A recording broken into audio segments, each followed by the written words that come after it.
کسی شہر میں ایک خاتون کو زنا کے کیس میں رجم کرنے کا فیصلہ ہوا۔ غور سے سنیں گے آپ اس کو۔ ایک خاتون کو سنگسار کرنے کا حکم ہوا، صحرا میں اسے لے جایا گیا، لوگ اکٹھے ہو گئے۔ توجہ یہاں پہ، اب توجہ رہے یہاں پہ، میرے بزرگ خصوصی توجہ دے اس پہ، جوان اس جملے پہ توجہ دے۔ سنگسار کرنے کے لیے پتھر اٹھا کے سب جمع ہو گئے۔ آخری خواہش پوچھی گئی، تمہاری آخری خواہش کیا ہے؟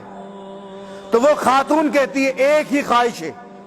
اور پتہ ہے کہ جس کو سنگسار کیا جاتا ہے، جس کو پھانسی دی جاتی ہے، اسے کہا جاتا ہے کہ مرنے کے علاوہ، موت کے علاوہ جو بھی خواہش ہے قبول ہے۔ یہی ہے نا اصول، یہی ہے۔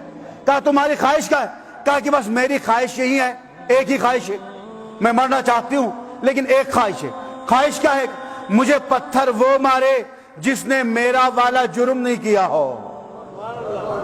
توجہ کی یہاں پہ، زنا کے کیس میں اسے پھانسی ہو رہی تھی۔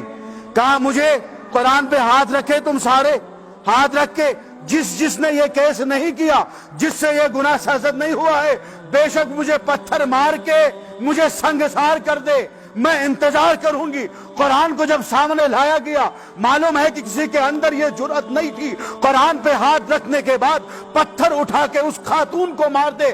دیکھتے دیکھتے صحرا میں تنہا رہ گئی۔ سیم یہی حالت ہمارے معاشرے کے اندر ہے۔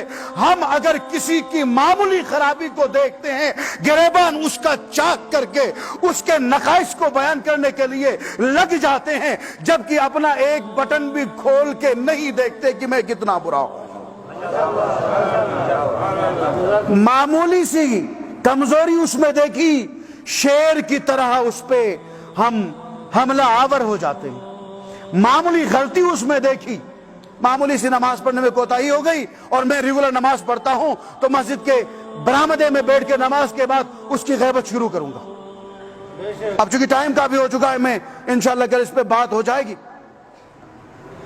تو اب دین اسلام نے زاویہ کیا دیا؟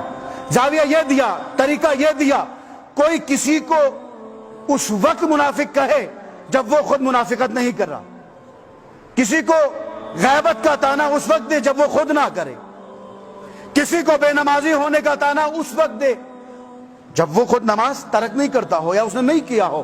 لیکن ہماری حالت ایسی نہیں ہے۔